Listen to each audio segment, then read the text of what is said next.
Hello everyone. Today is a new day, new life, new beginning, and new lesson. Once again, I'm Teacher Angie. Our lesson for today is about solving quadratic equation by quadratic formula. How to solve quadratic equation using quadratic formula. To solve any quadratic equation, ax squared plus bx plus c is equal to 0 using the quadratic formula. X is equal to negative b plus minus square root of b squared minus 4ac all over 2a. First, determine the values of a, b, and c from the given equation. Next, substitute the values in the quadratic formula. So our quadratic formula is this. So substitute lang natin kung ano man yung value ng a, b, and c. Next, simplify the result if possible. And if you want to check if your answer is correct, then check the solution obtained against the original formula. So let's give an example. So example number 1, we have x squared minus 2x minus 4 is equal to 0. Since it's already written in standard form, so we can easily find the values of a, b, and c. So our A is this one. So walang number na nakasulat dito, meaning 1 na siya. Because 1 is invisible. Invisible means hindi natin nakikita. Then, ang B natin is the values of x, which is negative 2. And ang C natin is the constant. Pag sinabi natin constant, yung number lang siya. So ito na siya, negative 4. Then, of course, isa-substitute na natin siya sa quadratic formula. X equal to negative b plus minus square root of b squared minus 4ac all over 2a.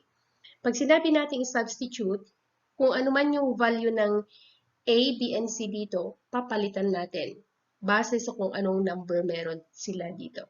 So, i-substitute na natin sila, papalitan lang natin. So, we have x is equal to, kopyahin ang sign na negative dito, kaya may negative sa labas. And then, yung b, value ng b is negative 2. Since negative ang sign ng b, kailangan natin maglagay ng close and open parenthesis para ma-identify natin yung sign. So, negative 2, and then plus minus, copy lang siya. Then, radical sign, b squared. So, since b is negative, kailangan natin maglagay ng close and open parenthesis. Okay? So, negative 2, and then copy the exponent 2. Minus 4. 4 is constant. Andito na siya sa formula. So, kopyahin lang. And then, substitute a is 1. And c is negative 4. Kaya may negative 4 tayo dito. All over 2. And of course, our a is 1. Next, simplify natin. So, negative times negative is positive. Kaya wala na si negative dito. Positive na siya. So, ang positive pwedeng isulat, pwede ring hindi. Kung wala kang nakikitang plus sign or positive sign, automatic that is positive. And then, of course, 2. Copy plus minus sign, square root of negative 2 squared means imumultiply natin ang base na negative 2 ng dalawang beses. So, negative 2 times negative 2, we have positive 4. Clue, kung ang base natin ay negative number at ang exponent natin ay even number, ang mga even numbers ay 2, 4, 6, 8, 10, and so on, ang sign ng answer natin ay always positive. Okay, next. Negative 4 times 1 is negative 4. And negative 4 times negative 4 is positive 16. Remember, multiplying same sign, the answer is always positive. Kaya positive na tayo, and then 4 times 4, 16. All over, 2 times 1 is 2. Next, simplify natin ang nasa loob ng radical sign. So, x now is equal to, copy 2, plus minus 16 plus 4 is equal to 20 all over the denominator 2. Remember that 20 is not a perfect root. Pero, ang 20 ay pwede nating isimplify. Maghanap tayo ng number na ang isa sa mga factor niya ay perfect root. So, meron na tayong x is equal to 2 plus minus. Ang factor ni 20 na ang isang factor ay perfect root is 4 times 5 all over 2. Para hindi tayo mahirapan kung wala tayong calculator, pwede nating i-simplify si 4 or isulat in exponential form. So, we have now x equal to 2 plus minus square root of 2 squared. 2 squared means 4 din siya. So, the same lang tayo dito. Times 5 all over 2. Then, pwede na tayong mag-cancel. So, si 2 na exponent at saka si radical sign, magiging whole number na. So, ilalabas si 2. Pero si 5 na not perfect root, mananatili siya sa loob ng radical sign. Kaya meron na tayong x is equal to 2 plus minus si perfect na 2 na nasa labas na siya ni radical sign. And then, yung natirang not perfect root, nasa loob pa rin ng radical sign, which is square root of 5 all over 2. Then, simplifying this, kukunin natin ang value na ng x. So, kung napapansin ninyo, meron tayong plus minus dito. So, ibig sabihin, i-perform natin siya ng hiwalay. So, meron na tayong x is equal to, remember, ang 2, 2, and 2 are all divisible by 2. So, we're going to simplify. 2 divided by 2, we have 1, plus 2 divided by 2, of course, 1. Gaya ng sinabi ko kanina, ang 1 ay invisible. May 1 dito. Pero hindi na natin kailangang isulat pa. Pero kung gusto nyo isulat, okay lang din. And then, square root of 5. And then, yung 2 divided by 2 sa denominator, 1 na siya. Pero, any number divided by 1 is the number itself. So, ito na ang sagot. Sa positive, sa plus. Pero sa negative or minus, we have x is equal to 1 minus square root of 5. So, ang pagkakaiba lang nila ay yung sign. Therefore, the roots are 1 plus square root of 5 and 1 minus square root of 5. Remember that if the given, and if you equate this, the constant is on the right side and it's positive, then you have two possible answers. So we have positive and negative sign. Yun ang differences lang nila. Example number 2, we have 3x squared plus 2x minus 21 is equal to 0. Since nakasulat na siya in standard form, so pwede na natin kunin si A, B, at C. So, si A ay positive 3, si B ay positive 2, and C is negative 21. Then, substitute na natin siya sa ating quadratic formula. So, we have now x is equal to negative 2. So, kung napapansin ninyo, since positive si B, so hindi na natin kailangang maglagay ng close and open parentheses. Next, plus minus square root of 2, which is the value of B, squared, minus 4, which is the constant, and A is 3, and C is negative 21 all over 2 times the value of A, which is 3. Simplify na natin siya. So, we have x is equal to negative 2 plus minus square root of 2 squared is equal to 4. And negative times negative is positive. And 4 times 3 is 12. And 12 times 21 is 252. All over 2 times 3 is 6. Then, simplify natin. X now is equal to, copy negative 2 plus minus square root of 4 plus 252 is 256 all over 6. And 256 can be written in exponential form kasi perfect root siya. So we have x is equal to negative 2 plus minus square root of 16 squared. So meaning to say, 16 times 16 is 256 all over 6. Okay, pwede bang i-skip ito? Pwede kung gagamit kayo ng calculator. Pero kung wala kayong scientific calculator, you can do this para makita nyo ang pag-cancel or paano pagkuha ng square root ng isang number. Next, simplify natin. So we have now x is equal to negative 2 plus minus. Ang pagkuha dito ay ikakancel lang si exponent na 2 at saka si radical sign. Then, matitira is si base na or radical na 16. So we have now x is equal to negative 2 plus minus 16 all over 6. Then, isi-simplify na natin siya. Remember that 2, 6, and 16 are all divisible by 2. So, we have x is equal to 2 divided by 2 is 1. So, 1. And of course, mag-divide tayo ng negative divided by positive is negative. Kaya may negative sign. Next, plus minus, 16 divided by 2 is 8. And 6 divided by 2 is 3. Now, pwede na nating isulat ito na magkahiwalay ang operation na plus and minus. So, first equation is x is equal to negative 1 plus 8 all over 3. And the other one is x is equal to negative 1 minus 8 all over 3.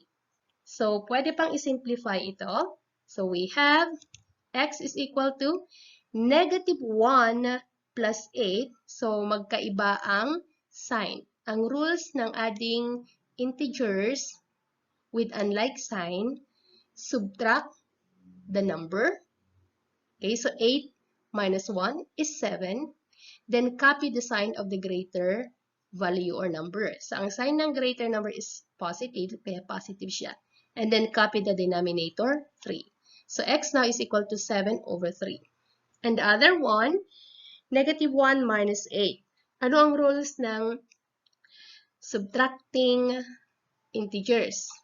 Okay, change the sign of the subtrahend, then proceed to addition. Or kung nakasulat siya ng ganitong form, horizontal form, pag ganito ang pagkasulat niya, parang pareho na ang sign nito. Proceed na lang tayo sa rules of addition. So, ang rules ng addition, pag pareho ang sign, copy the sign, and then add the number. So, 1 plus 8 is equal to 9, all over 3. And 9 is divisible by 3. So, negative 9 divided by 3 is equal to negative 3. Remember, dividing unlike sign is equal to negative sign. Okay, therefore, the roots are 7 over 3 and negative 3. For the equation 3x squared plus 2x minus 21 is equal to 0. Next example, example number 3. X squared minus 6x plus 21 is equal to 0. It is already written in standard form, so we can easily find the value of A, B, and C. So A is 1, B is negative 6, and C is equal to 21. Kung walang nakasulat na 1 dito, that means 1 siya. Hindi pwedeng 0. Kasi pag 0, wala na itong buong to. So, ulitin ko, kung walang nakasulat na 1 sa tabi ng variable na x or y, whatever letter it is, ang ibig sabihin nun ay may 1 doon. Next, substitute na natin siya sa quadratic formula. So, we have now x is equal to, again, kung nakikita ninyo, negative ang sign ng b. Kaya maglalagay tayo ng close and open parenthesis here. So, negative, close and open parenthesis, negative 6. Plus minus, square root of, the same thing. Since negative siya, kaya ang base ay negative, close open parenthesis.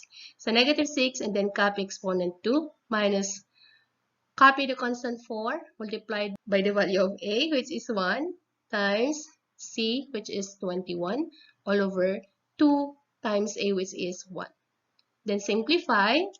So, negative times negative, positive, plus minus, square root of.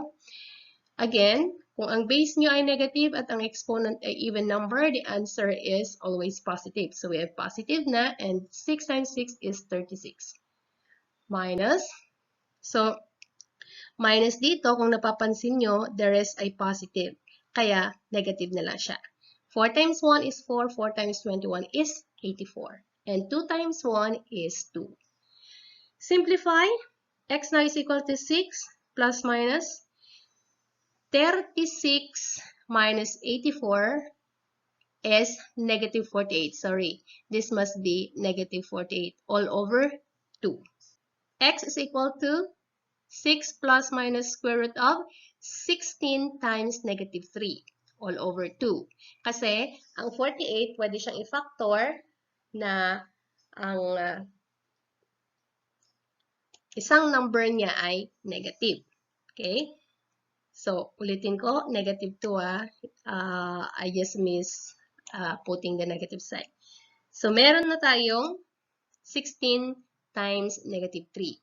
So, si 16 pwede nating isulat in exponential form, kaya meron tayong x equal to 6 plus minus square root of 4 squared times negative 3 all over 2. And then simplify, we have now x is equal to 6 plus minus, cancel na natin si exponent na 2 at saka si radical na. Kaya nagkaroon tayo ng 4. Yung radicand or base na 4, ilalabas na natin siya. At yung not perfect roots, nasa loob pa rin siya ng radical sign. So we have square root of negative 3 all over 2.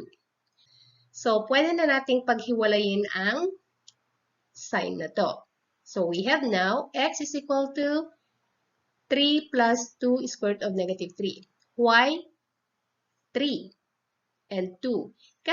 Kasi si 6, 4, and 2 are all divisible by 2. So 6 divided by 2 is 3 plus 4 divided by 2 is 2. And of course, copy lang natin si negative 3. Kung napapansin ninyo, si plus lang ang ginamit dito. So, itong nasa taas. So, ang isa ay x is equal to 3 minus, so dito ginamit na natin si minus sign, 2 square root of negative 3. Pero kung napapansin ninyo, ang radicand natin ay negative. Kaya, x is imaginary since there's a negative number inside the radical. Okay? So, ang example number 3 natin, it is an imaginary. Example number 4, we have 2x squared minus 5x minus 1 is equal to 0. So, nakasulat na siya in standard formula, kaya madali nang kunin ang A, B, and C. So, ang ating A ay 2, B is negative 5, and C is negative 1. Then, isa-substitute na natin siya sa ating quadratic formula. So, mayroon na tayong x is equal to minus sign, ito, and then ang value ng b ay negative 5. Again, gaya ng sinabi ko, kung negative ang value ng ating mga variable, maglagay tayo ng close and open parenthesis para ma-identify si sign. So, negative 5 plus minus square root of the same thing, negative 5 squared minus 4, constant 4, multiplied by the value of a, which is 2, and c is negative 1, all over 2, which is the constant 2, multiplied by the value of a, which is 2. Then simplify, we have now x is equal to negative times negative is positive. Multiplying the same number, the answer is always positive. And then 5. Plus minus, again, pag ang base natin ay negative at ang exponent ay even number, then the sign is always positive. So, positive na siya, then 5 times 5 is 25. Next, negative times negative is positive. 4 times 2 is 8. 8 times 1 is still 8. All over, 2 times 2 is 4. Now, simplify na natin ang ating radicand. So, we have x is equal to 5 plus minus square root of 25 plus 8 is 33. And then, copy the denominator 4. Since ang 33 ay walang factor na perfect root, kaya x is equal to 5 plus square root of 33 all over 4. And x is equal to 5 minus square root of 33 over 4. So, eto na ang ating mga roots. Okay? So, pwede nating isulat ang sagot na ganito. Or pwede ring, the roots are 5 plus minus square root of 33 over 4. They are still the same. Next, example number 5. X squared minus x plus 12 is equal to 0. So A is 1, B is negative 1, C is equal to 12. Paano naging 1? Wala namang 1. Okay. So, kung may variable kayong ganyan at walang nakasulat na number, ibig sabihin, mayroong 1 dyan. Kasi ang 1 ay invisible, hindi nakikita. Next, substitute na natin sa quadratic formula. So, mayroon na tayong x is equal to negative, again, kung negative, may close and open parenthesis. B is negative 1, plus minus square root of B is negative 1, and then exponent 2 minus the constant 4 times the value of A, which is 1, times the value of C, which is 12. All over the value of A is 1, multiplied by the constant 2. Simplify. Negative times negative is positive and 1. Plus minus square root of, again, ang base ay negative, exponent ay even, kaya positive ang sagot. And 1 times 1 is 1. Minus, bakit minus lang? Kasi positive na lahat dito. So, negative times positive is still negative. Then, 4 times 1 is 4. 4 times 12 is 48. All over 2 times 1 is 2. Next, simplify. X now is equal to 1 plus minus square root of. Okay, since magkaiba ang sign, positive and negative, kaya isusubtract natin sila. So, 48 minus 1 is 47. And then, copy the sign of the greater value. Ang greater value ay ito. Kaya negative siya. All over 2. Kung napapansin ninyo ay negative ang radicand natin. Ang sign ng radicand. So, kung ang sign ng radicand ay negative, then automatically na ang ating sagot ay imaginary. Okay? So, ang value ng x ay imaginary since the sign of the radicand is negative. Okay. So, ulitin natin, i-review lang natin. Una ay isusulat muna natin ang equation. Kung hindi siya nakasulat sa standard form, isusulat natin sa standard form. Pagkatapos ay kukunin natin ang value ni A, B, and C. And then, isubstitute natin sa ating quadratic formula. And then, isi-simplify natin. Then, pagkatapos ma-simplify, ay eto na siya. So, again, kung ang radicals ninyo ay not perfect root, maghanap muna kayo ng one of the factors ng number na yan na perfect root. And then, pwede ninyong ilabas doon sa radical sign. At saka yung hindi perfect root, mananatili sa loob ng radical sign. At, another clue, kung ang sagot ninyo ay at negative ang radicand, ang sagot ay imaginary. Okay? So, kung may mga katanungan kayo, ay pwede nyo i-message or isulat sa comment section sa ibaba. Okay? So that's all for today. I hope you learned something from this video. Bye and see you again. Please subscribe and like. Thank you for watching. Keep safe.